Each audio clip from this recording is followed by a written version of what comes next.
Hey buddy, welcome to Wizard.com. My name is Shubhadeep Chaudhary and I am your maths tutor. So let's begin.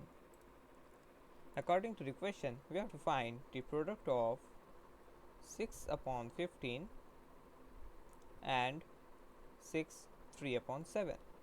Now before we proceed, what we have to do is we have to convert this mixed fraction into its improper fraction. So 6 3 upon 7 can be written as 6 multiplied by 7 plus 3 upon 7. So 6 multiplied by 7 is 42. 42 plus 3 is 45. So it will be 45 upon 7.